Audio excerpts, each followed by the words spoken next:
Que a bondade e a misericórdia do Senhor te alcance e que você consiga desfrutar de um dia maravilhoso, um dia repleto de muitas bênçãos e de muitas vitórias para a honra e glória do Senhor Jesus Cristo. Corpus Christi.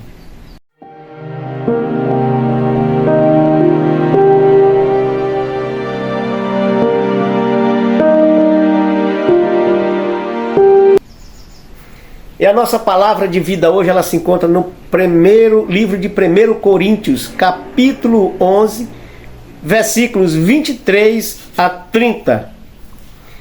E vem nos dizer o seguinte: eu recebi do Senhor o que vos transmiti, que o Senhor Jesus, na noite em que foi traído, tomou o pão, e depois de ter dado graças, partiu e disse: isto é o meu corpo, que é entregue por vós. Fazei isto em memória de mim. Do mesmo modo, depois de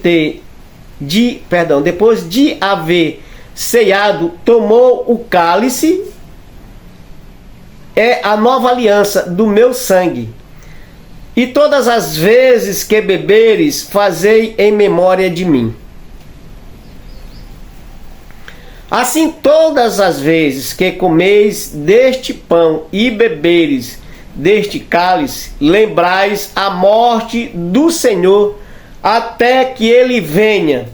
Portanto, todo aquele que comer o pão ou beber o cálice do Senhor indignamente, será culpável do corpo e do sangue do Senhor.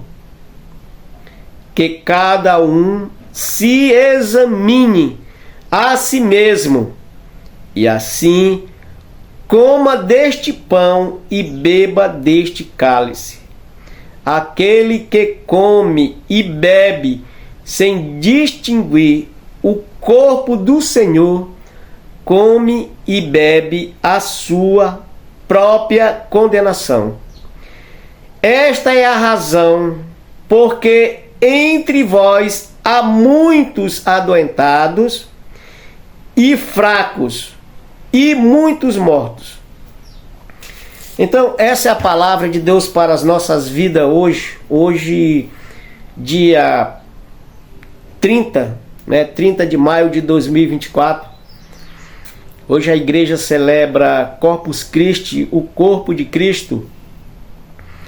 E aqui a leitura de hoje ela vem nos trazer, ela vem nos dizer, que Jesus, na noite em que foi traído, ele tomou o pão, deu graças e partiu aos seus discípulos dizendo: tomai e comei todos vós, este é o meu corpo que é dado por vós.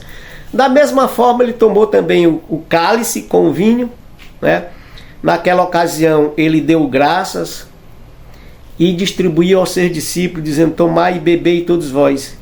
Este é o cálice do meu sangue, a nova aliança, O sangue da nova e eterna aliança, que é derramado por vós. Então, e ele complementa e diz assim: e toda vez que fizeres isso, fazei em memória de mim. Ou seja, fazei isso constantemente para se lembrar da nova aliança, para se lembrar da eterna aliança. Então, toda vez que se eleva o pão, que se eleva o cálice, está recordando a aliança que Deus fez para com o seu povo, que é a nova aliança. Que a partir dessa aliança todo o povo foi livre do jugo, foi livre das mazelas, foi livre do jugo da lei, através dessa aliança, E por que a igreja, ela, ao celebrar, quando ela suspende a hóstia, por que não é pão? Porque a palavra de Deus diz que ele tomou o pão. Mas por que a palavra, a igreja católica, chama de hóstia? De que é feito a hóstia? A hóstia é feito do trigo. Aqui uma explicação rapidinha aqui para a gente entender. A hóstia ela é feita do trigo. O pão também é feita do trigo. Os diferenciais de se elevar o pão e de se elevar a hóstia são duas situações. Uma delas, o pão é feito por qualquer pessoa. A hóstia não. A hóstia ela é feita por pessoa de dentro da igreja. Não é querendo dizer que as pessoas de dentro da igreja que fabricam a hóstia, elas são mais puras do que as outras. Não estou querendo dizer isso. E uma outra situação é porque se você observar a hóstia, ela é branquinha. A palavra de Deus em outra ocasião ela vai dizer que Jesus foi para o matadouro como um cordeiro sem manchas. Então a hóstia ela simboliza isso. Ela simboliza o cordeiro sem mancha. O cordeiro que tirou o pecado do mundo. Você consegue me entender? Se você pegar um pedaço de pão, você vai ver que ele vai ter uma cor escura. No meu entendimento, o pão não simboliza o corpo de Cristo.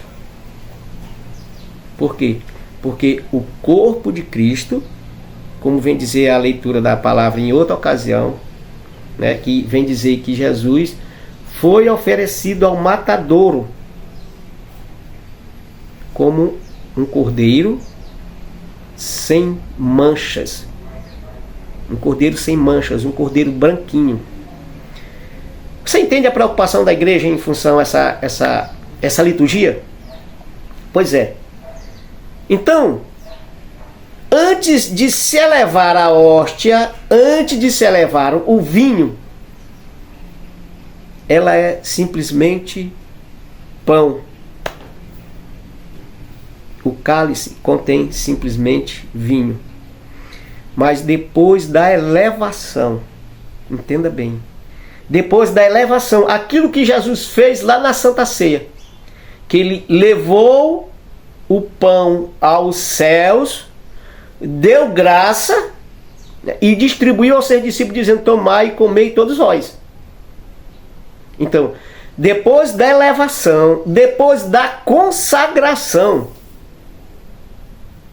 que na Igreja Católica é feita pelos padres, pelos bispos, depois da consagração, meu amado e minha amada, já não é mais pão, já não é mais hóstia, já é o corpo de Cristo. Da mesma forma, o cálice contendo o vinho, depois da consagração, já não é mais vinho, já é sangue, sangue de Cristo, o sangue da nova e eterna aliança. E isso, meus amados, é a fé que nos faz entender que aquela partícula de trigo se transformou no corpo de Cristo, que o vinho se transformou no sangue de Cristo. É pela fé. Por isso que a palavra de Deus vem dizer que em outras ocasiões, quando Jesus pagou um preço muito caro por mim e por você, pagou um preço muito caro pela humanidade, e ele pagou esse preço para que, na verdade, nós não pudéssemos mais viver sobre o jugo da lei, que nós não pudéssemos mais ser o homem velho. Aqui, a velha aliança já não existe mais. Porque o novo tomou o seu lugar. A nova aliança tomou o lugar da antiga aliança. Nós temos que entender isso, meus amados. Você consegue entender? Por que que hoje nós não estamos mais sob o jugo da lei? Por que que hoje nós somos salvos pela graça e pela misericórdia? Porque é o acreditar em Deus, a nossa fé que vai fazer com que a gente adquira a nossa salvação. Porque hoje nós não podemos mais viver a antiga aliança. Se você vive a antiga aliança, você está dizendo para Deus que a nova aliança não serve para você. E se a nova aliança não serve para você, meu amado e minha amada, você não consegue ser salvo. Você não consegue ser salva. Você está conseguindo entender? A nova aliança, que foi feito em derramamento de sangue. Então, quando pode-se adorar a hóstia, pode-se, Senhor, e deve. E deve. Vocês observam lá na Sagrada Escritura que vem dizer o seguinte: todo aquele que come e bebe, né? Jesus vem dizer que nós temos que fazer isso constantemente para lembrar do sacrifício dele, para lembrar da nova aliança, da nova e da eterna aliança. Nós temos que fazer isso constantemente. E todo aquele que come e bebe indignamente é culpado do corpo e do sangue de Jesus. Ou seja, ele vai pagar um preço por isso, por comer e beber do pão, já não digo do pão, mas por comer do corpo e do sangue. Então, se ele diz isso, a palavra vem afirmar com tanta clareza que se você comer indignamente tanto do corpo como beber do sangue indignamente, você vai pagar caro por isso. A gente observa que a partir da consagração já não é mais pão, já não é mais hóstia, já é o corpo. A partir da consagração já não é mais vinho, é o sangue. Você entende? Então ali nós estamos diante do corpo de Cristo. E ele pode ser adorado sem problema nenhum. Aí, meu amado e minha amada, não existe idolatria. Aí não existe idolatria. Porque nós estamos amando, estamos adorando o próprio Deus, que se fez pão, né? Vamos buscar um pouco lá para que a gente entenda essa reflexão, que ela deixa assim um pouco de dúvida, né? Mas vamos buscar lá um pouco. Antes da consagração, é somente pão, simbolizado pelo trigo. O vinho é somente vinho. Depois da consagração, não. Já é o corpo de Cristo. Já é o sangue de Cristo. Você consegue entender? Então, se nós estamos diante do corpo de Cristo, não é mais pão, já foi consagrado. Então, se nós estamos diante do corpo de Cristo, nós estamos diante do sangue de Cristo, ele deve ser respeitado, ele deve ser adorado. E aí eu digo a você com toda certeza, não existe idolatria. Não existe idolatria. Por quê? Porque nós estamos amando, nós estamos adorando o próprio Deus, que se fez alimento para que pudesse fortificar a nossa caminhada. Você consegue entender, meu amado? Você consegue entender, minha amada? Então, essa, né, é a situação do corpo de Cristo. Você entende? Mas você pode buscar uma reflexão mais profunda, né? Folheando lá a sua Bíblia e buscando essa reflexão bíblica, né? Que vem falar da gravidade para aquelas pessoas que comem e bebem indignamente o corpo de Cristo. E para aquelas pessoas que zombam do corpo de Cristo, pior ainda. Você entende? Zombar do corpo de Cristo é não aceitar a verdade que está em Cristo. Então, tenhamos muito cuidado. Tenhamos muito cuidado. Amém? Então essas são as palavras de vida para a tua vida. Entendeu, meu amado? Que você possa ter um dia abençoado, um dia maravilhoso para a honra e glória do Senhor Jesus Cristo.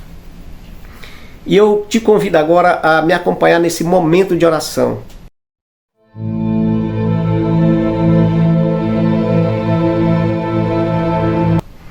Pai, Deus de infinita bondade, Deus de amor, Senhor, aqui eu quero te entregar toda a casa dessa pessoa que me acompanha nessa oração, Pai. Quero te entregar toda a família dela, Senhor Jesus Cristo. Senhor, eu quero te entregar agora nas tuas mãos, Senhor, todo o seu proceder, Pai, todo o seu caminhar, Senhor, porque Tu és Deus, Tu és um Deus maravilhoso, Senhor. Senhor, como é que consegue viver, Senhor, sem Tu, sem a Tua presença, Pai? A gente não consegue chegar muito longe, Pai. A gente não consegue chegar longe. A gente só vai longe porque Tu és esse Deus maravilhoso, esse Deus que nos ama profundamente. Então, meu irmão, minha irmã, receba o Espírito Santo de Deus na tua vida, receba o Espírito Santo de Deus na tua casa. Que o Espírito Santo de Deus possa colocar tudo em ordem nas nossas vidas. Que o Espírito Santo de Deus possa colocar tudo em ordem na tua casa, para a honra e glória do Senhor Jesus Cristo. Eu proclamo, eu professo, que Deus seja contigo, que Deus te ilumine, que Deus esteja junto no teu caminhar, que Deus esteja junto no teu agir, que Deus esteja junto no teu proceder, para a honra e glória do Senhor Jesus Cristo. Amém, meu amado, amém, minha amada.